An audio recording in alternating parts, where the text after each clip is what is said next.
I just attempted my first non-pro man Hyrox.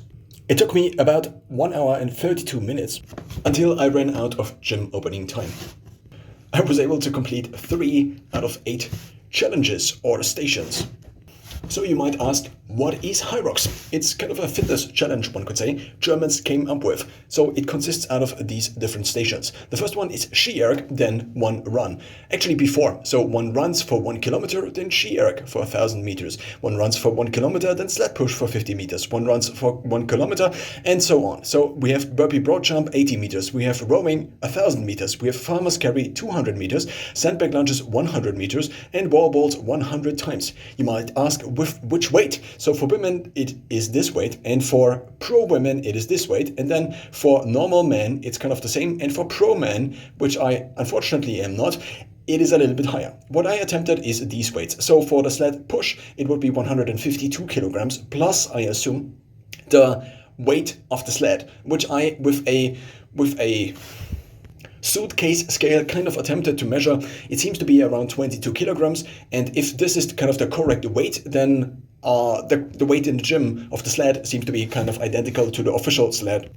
For the sled rowing it's 103 kilograms, and then I would have to carry 2 times 24 kilograms of kettlebells for the farmer's carry, sandbag lunges with 20 kilograms, and 100 reps with a 6 kilogram kind of medicine ball. Implementation. First of all, I tried basically coming up with this workout for my Garmin watch. I do wear a Garmin Fenix 7S Pro, and in there you can kind of schedule a workout, and I tried to use the HIIT pre-template or the HIIT template. So first of all, I had the issue of exceeded maximum number of workouts, which I eliminated by deleting a few workouts I already had. I then within HIIT had Hyrox Man as well as Hyrox Man Pro. I had the weights just as a note in this. I also had to use my phone to look up the weights and also the order, because it was not so clear on my phone, because ski erg, for example, not on my phone, because ski erg, for example, is not available as an exercise on Garmin. So I used ski module or something like this.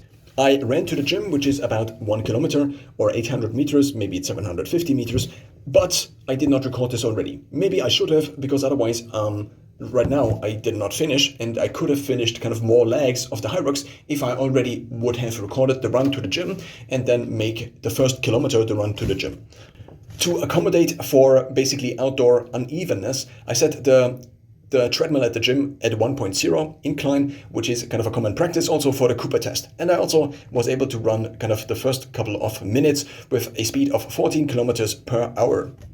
Unfortunately, I do not know how I finished the first 1 kilometer. Oh yes, I do. So I finished it in 4 minutes and 29 seconds. I tried to maybe not exhaust myself in the beginning already, mostly because maybe there was something to be expected, and I also in the end only finished 3 out of the 8 stations. Then the ski erg was the first station. Luckily my gym has a ski erg, and the 1,000 meters on the ski erg I finished in 4 minutes and 27 seconds. Then the next run, which I finished in, let's see, 5 minutes. Then sled pull and push.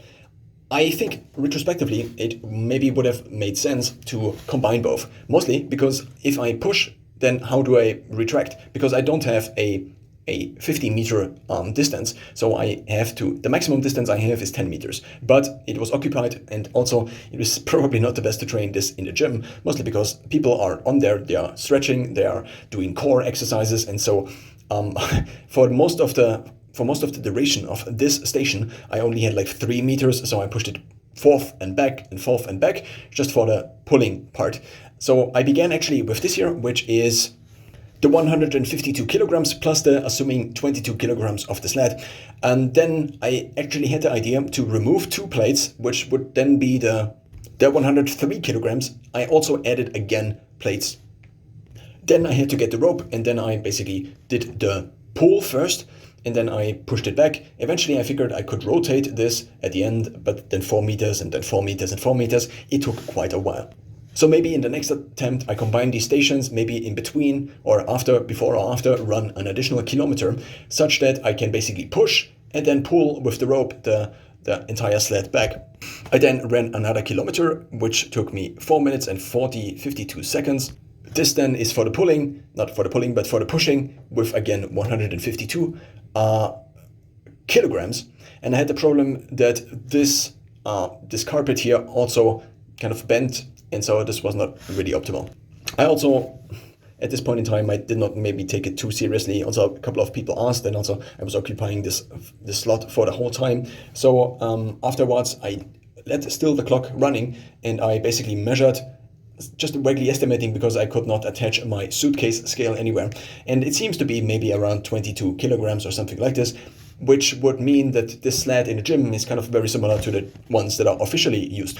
I then used my other watch, since the workout was running on the Garmin, to record basically the lap back and to see when I would reach a kilometer. So back from the gym, I roughly have maybe 700, 800, 900 meters, depending on the exact route.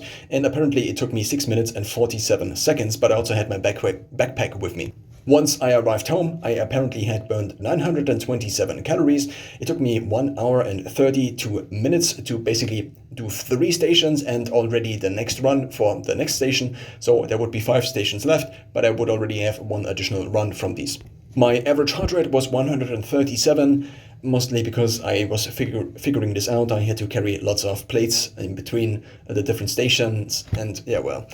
And also there were other people obviously in the gym. I also had to kind of clean the stations afterwards, as one does. And so in the end, what is missing is the rest of the stations, which in this case would be the burpee broad jump, the rowing, the farmer's carry, the sandbag lunges, as well as the wall balls. Assuming maybe a similar pace, it probably would have taken me at least 2.5, maybe 3 hours to finish the whole thing. Actually more like 3 hours, because it already took me 90 minutes to finish this, so maybe 3.5 hours even. How long does it take the best of the best to finish the normal and the pro category? So for the men's pro category with the heavier weights, apparently it's 53 minutes and 22 seconds, which according to the official website seems to still be the record. But now for the men's category, which I did. And for the men's category, the record is 50 minutes and 38 seconds, which I missed by maybe a few seconds.